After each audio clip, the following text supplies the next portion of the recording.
Well, welcome to my home. Welcome to my home state. I hope you find the accommodations inviting. Are you? We love you, and for the couple of conservatives left in Minnesota, thank you for coming to our state.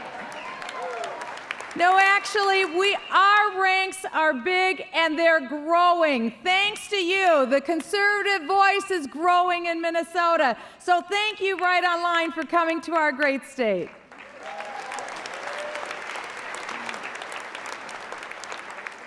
I want to thank you for everything you do because we have had so much fun together. We've been pulling back the curtain in Washington, D.C., and together we've been exposing the waste and the corruption and all of these things that are going on in Washington that were kept hidden for so long. And now we've been able to join our forces and join our voices with the power of the social media.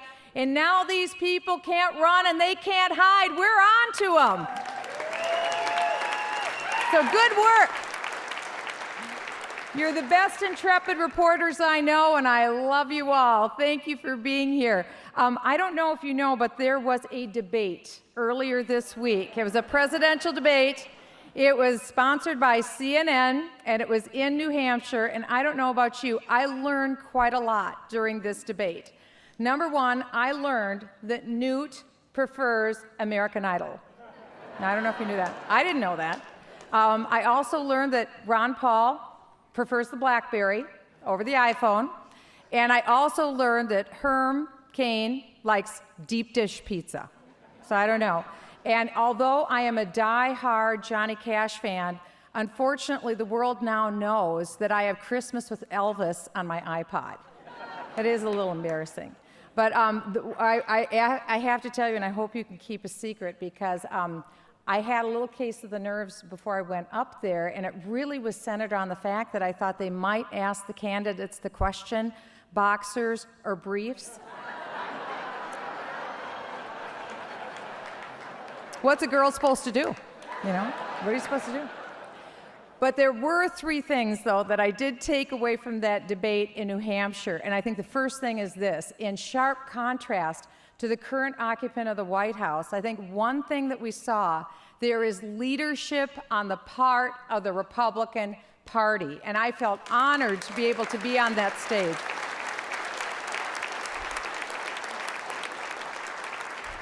And it was an honor for me to be able to announce there that I had filed my paperwork to seek the office of the presidency of the United States of America.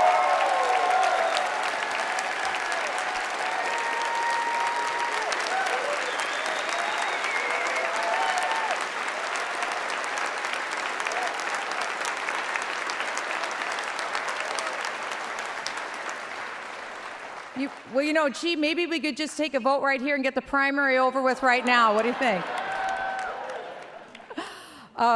It was great to do that, and I'll have a formal announcement that I'll file pretty soon with that. But in the last 5 years, as I've been to Washington, what I have tried fervently to do is to bring a different voice to Washington and to the halls of Congress that hasn't been heard for very long.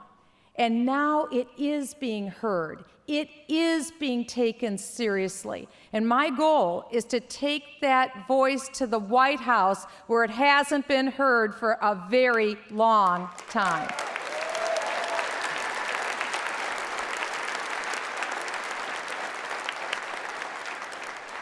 And in order to do that, I think what we're going to need to do is to adopt the three-legged stool idea, because we need to add to our ranks. That's where all of you come in.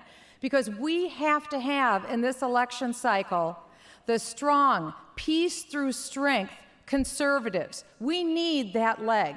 We can't kick them out of the tent. They need to be in. We need the strong, fiscal conservatives, and I'm one of them. Just like I'm a peace through strength conservative, I'm one of them.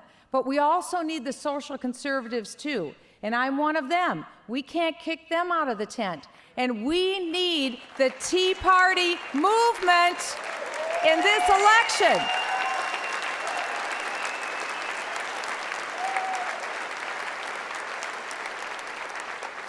And just so you know, the liberals are deathly afraid of the Tea Party movement. They can't do it. They're deathly afraid of this movement.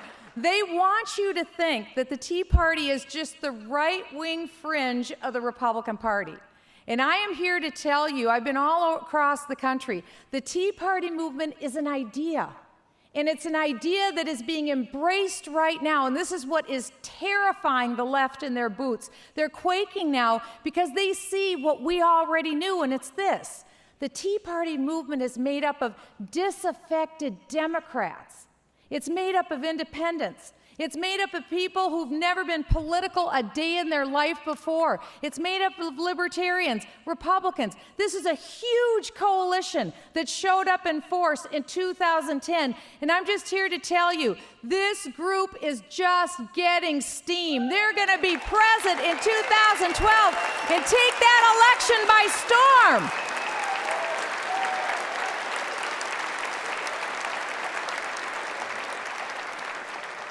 And this isn't just Michele Bachmann. This is the polling data that is bearing this out. And right now, President Obama is enjoying some of the lowest approval ratings of his presidency. And it's just going lower. Because the Tea Party movement is simply about taking our country back. We are very practical people. We are fair-minded people. And all we want to do is see this country work again, and it is going to happen. I'm just here to say it to you. We've got a great story to tell. Because make no mistake about it, Barack Obama will be a one-term president.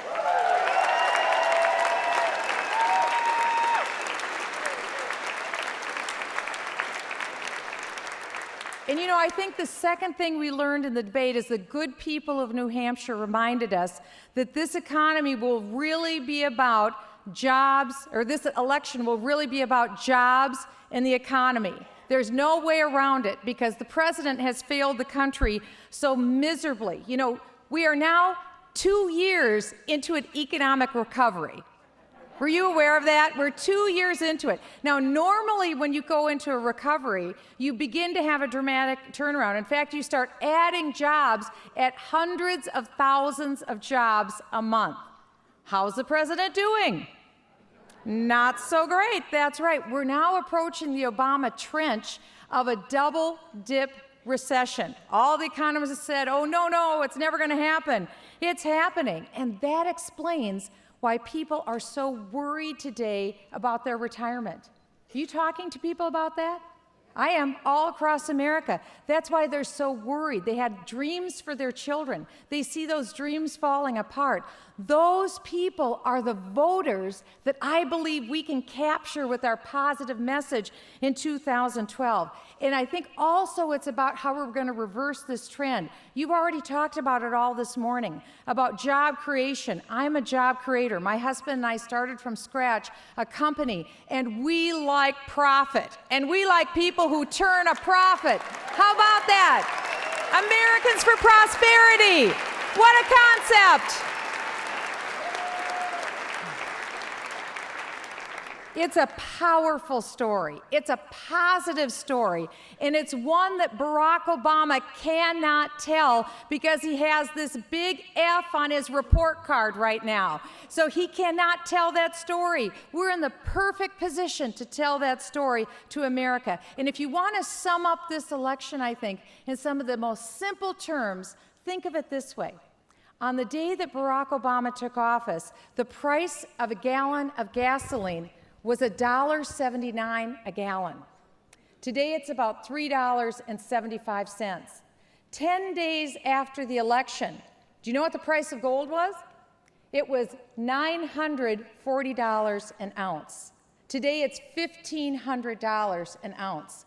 Has the president failed us on keeping the soundness of the currency? You bet he has. Then take a look at the debt, the national debt. The day that President Obama took office, your share, we all owe this national debt. We look at the numbers, they're so big, we kind of can't even get our arms around them. But the fact is, We have to really pay this money back. This isn't funny money. Someone really has to pay this back. And our individual share of the debt, the day that Barack Obama took office as President of the United States, was $35,000 per person. Do you know what it is today? $46,000 per person. The president has been in office just over 2 years, and he's already increased the national debt 35% on his watch. Has he failed us when it comes to spending and national debt? Of course the president has failed us. And what I'd like to know, I guess, is if you'd like to join me in sending him change of address cards to 1600 Pennsylvania Avenue.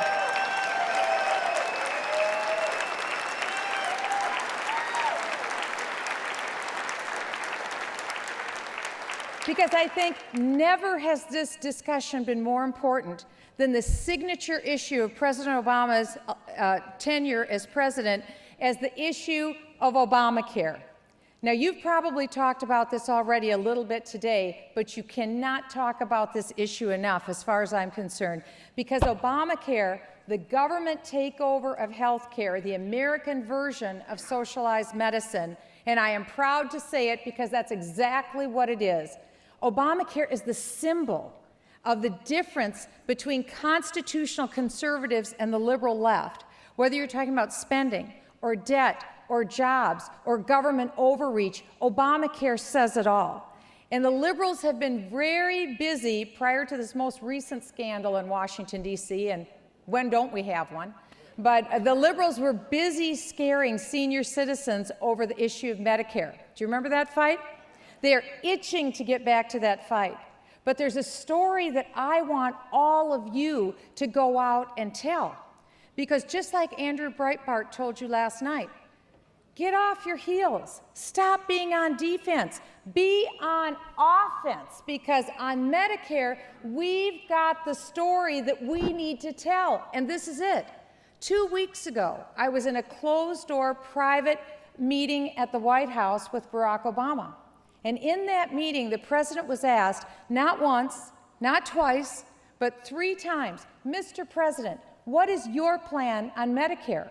Because the statistics in Washington, D.C. tell us Medicare is going to be flat broke in 13 years.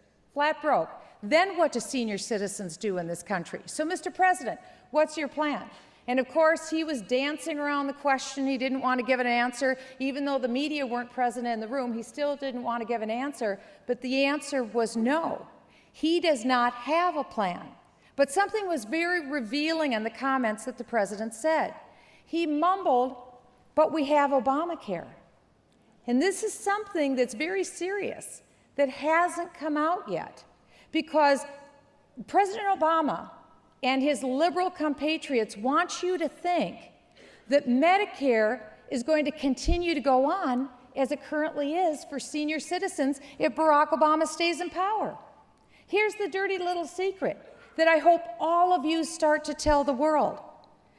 I believe that President Obama's plan is that Medicare obviously won't be able to continue. And so senior citizens won't have Medicare. They'll be rolled into Obamacare. That's the future for senior citizens in this country. And nobody has told this story. Now, this is the other thing you need to know. Who will be directing Obamacare? Who will be making those decisions? We already know who will enforce it. 16,500 IRS agents. Doesn't that give you comfort when you go to sleep at night? I know a little bit something about that. That's not the compassion I want to have in health care. But what's even worse is senior citizens will lose control over what they actually get in Medicare.